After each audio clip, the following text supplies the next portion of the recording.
Well, let's go now to Hanoi and speak with journalist Michael Tartarsky. And Michael, we're seeing a very sort of constricted view of what actually is happening there in Hanoi. What is the impression on the ground on how this is going between President Trump and Kim Jong-un?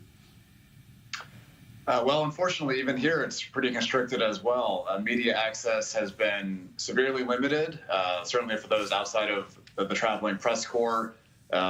Here, myself, I've mainly just been able to see the motorcades coming and going.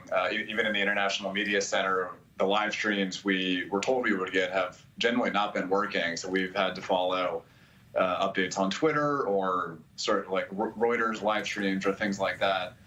So even here, it's quite difficult to get a good sense of what's going on at the time. Michael, in terms of access, even beyond that, the journalists that are in the press corps, several of them were kicked out of the dinner event. Is that right? After earlier events, I believe it was only the Wall Street Journal print reporter who was still allowed in. Yeah, apparently during a pool spray, I think at least one journalist shouted a question, we think related to Michael Cohen, the testimony you were just talking about, which Trump was not pleased with.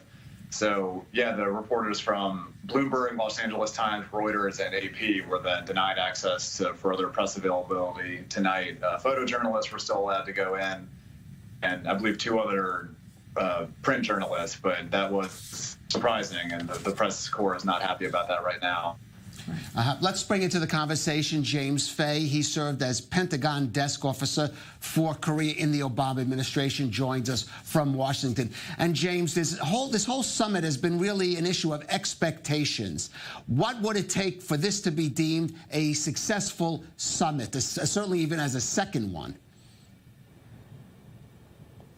Thanks so much, and it's great to be with you as always.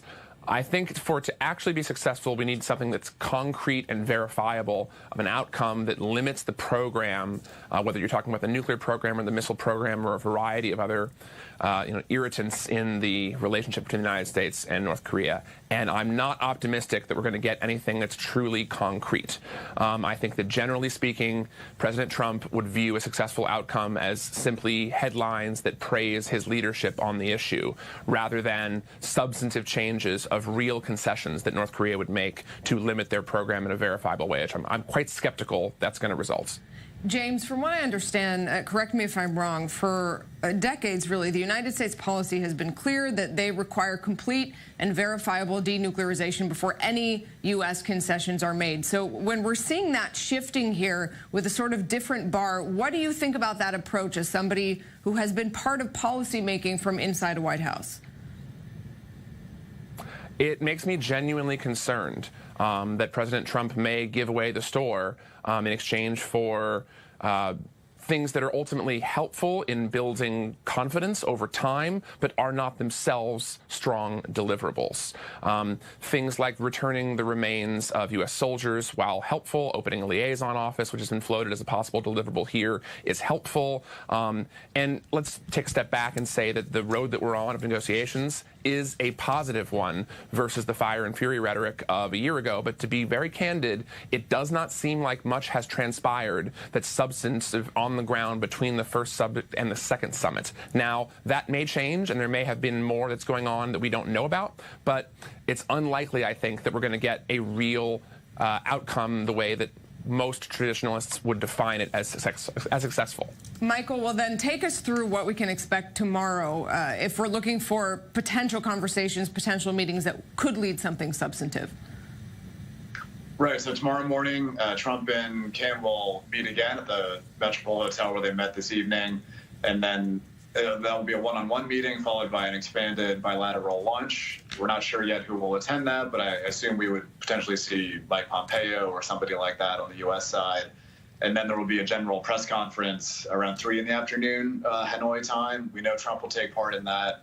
I don't think Kim will take part. That would be surprising.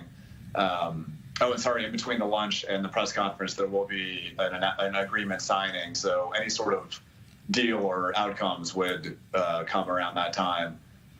James, there's been a big argument about whether just meeting with Kim Jong-un, in essence, is some kind of concession. We've seen President Trump even go further than that, calling him his friend, showing some warmth to him at that initial meeting.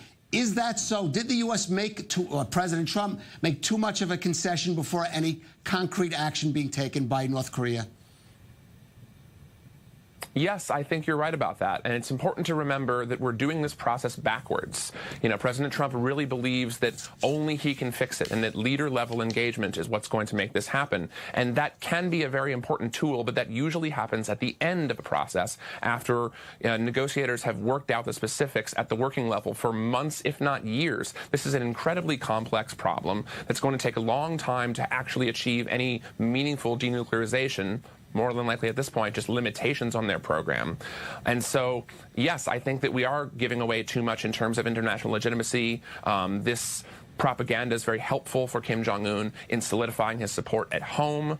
And I think we really do need to hold their feet to the fire to get something concrete and verifiable, like a declaration of their program, like real inspections, preferably by the IAEA on the ground, on short notice if required, and at least a freeze on missile tests or further nuclear tests. All right. Well, 8 months ago, after that first summit, there was more or less a vague statement that came out of that at the end. So it'll be interesting to see if tomorrow something more specific does emerge.